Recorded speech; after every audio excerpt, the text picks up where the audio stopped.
जय माता दी। इस बार शारदीय नवरात्रि पर्व के समापन को लेकर बहुत ज़्यादा कन्फ्यूज़न बना हुआ है। तो चलिए आपको बताते हैं शारदीय नवरात्रि की समाप्ति कब हो रही है, सप्तमी, अष्टमी और नवमी तिथि कब रहेगी। अष्टमी का व्रत जो लोग करना चाहते हो उन्हें किस दिन व्रत करना चाहिए, व्रत का पारण कब किया जाएगा और कन्या पूजन का शुभ मुहूर्त कब कब रहेगा।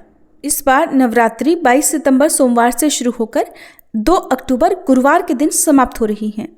कुछ कैलेंडर में तृतीय तिथि तो कुछ में चतुर्थी की वृद्धि होने के कारण इस बार नवरात्रि 9 दिनों की न होकर 10 दिनों की है। उदय तिथि के अनुसार सप्तमी तिथि इस बार 29 सितंबर सोमवार की रहेगी, अष्टमी तिथि 30 सितंबर मंगलवार को, नवमी तिथि 1 अक्टूबर बुधवार को और दशमी तिथि रहेगी 2 अक्टूबर गुरुवार को।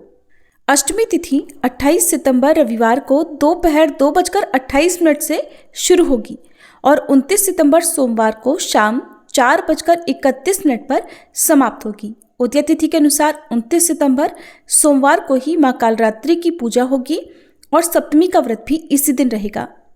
अष्टमी तिथि 29 सितंबर सोमवार को शाम 4:32 से शुरू होगी, जिसका समापन अगले दिन 30 सितंबर मंगलवार को शाम 6:06 पर होगा। उदय तिथि के अनुसार 30 सितंबर मंगलवार को अष्टमी रहेगी।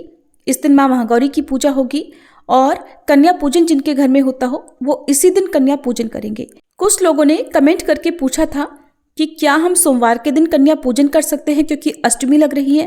तो ऐसे में हो सकता है कि कुछ लोग सप्तमी और अष्टमी का व्रत एक ही दिन कर लें, क्योंकि आधे दिन तक सप्तमी और आधे दिन के बाद अष्टमी शुरू हो रही है।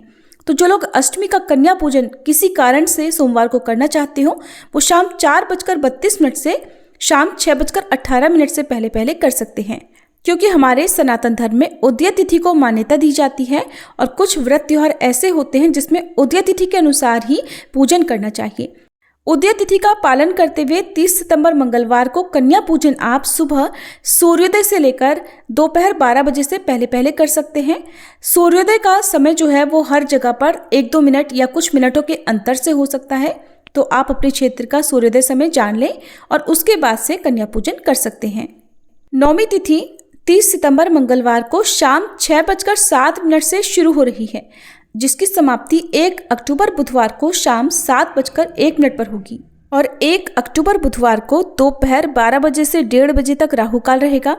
ऐसे में जो लोग नवमी के दिन कन्या पूजन करेंगे उन्हें सुबह 6:18 से लेकर 11:55 के बीच में कन्या पूजन कर लेना चाहिए। इसी बीच में कन्या पूजन से पहले आप हवन भी कर सकते हैं। दशमी तिथि के दिन नवरात्रि व्रत का पारणा किया जाता है और इस दिन कलश विसर्जन भी किया जाता है, वहीं रावण दहन भी होता है। और दशमी तिथि हिंदू पंचांग के अनुसार 1 अक्टूबर बुधवार को शाम 7:02 से शुरू हो रही है, जिसका समापन 2 अक्टूबर गुरुवार को शाम 7:10 पर होगा। उदय तिथि के अनुसार तो 2 अक्टूबर गुरुवार को ही दशमी तिथि रहेगी और इसी दिन विसर्जन किया जाएगा, लेकिन गुरुवार का दिन होने के कारण लोग गुरुवार के दिन को विसर्जन के लिए ज़्यादा अच्छा नहीं मानते हैं। तो ऐसे में आप नवमी तिथि के दिन यानी बुधवार को भी नवमी की पूजा करने के बाद चाहे तो विसर्जन कर सकते हैं, और यदि आप इस दिन नहीं करना चाहते हैं तो फिर आने वाले शुक्रवार को विसर्जन किया जा सकता है। कई बार पीरियड्स होने के कारण जो भी माताएं बहनें अष्टमी या नवमी के दिन कन्या पूजन नहीं कर पाती हैं या कलश विसर्जन नहीं कर पाती हैं, तो उन्हें आने वाली शरद पूर्णिमा के दिन यानी आश्विन पूर्णिमा के दिन कलश विसर्जन करना चाहिए। और इस बार शरद पूर्णिमा 2 दिन रहेगी, 6 अक्टूबर और 7 अक्टूबर को। अधिकतर लोग कन्या पूजन करने के बाद ही कलश विसर्जन कर लेते हैं, यानी माता की चौकी हटा लेते हैं। तो ध्यान रखिएगा राहु काल का समय ना हो, और उसके अलावा आप सूर्यास्त से पहले पहले कलश विसर्जन चाहे तो अष्टमी और नवमी पर या फिर दशमी तिथि के दिन कर सकते हैं। ये थी आज की वीडियो, उम्मीद है आपको पसंद आई होगी।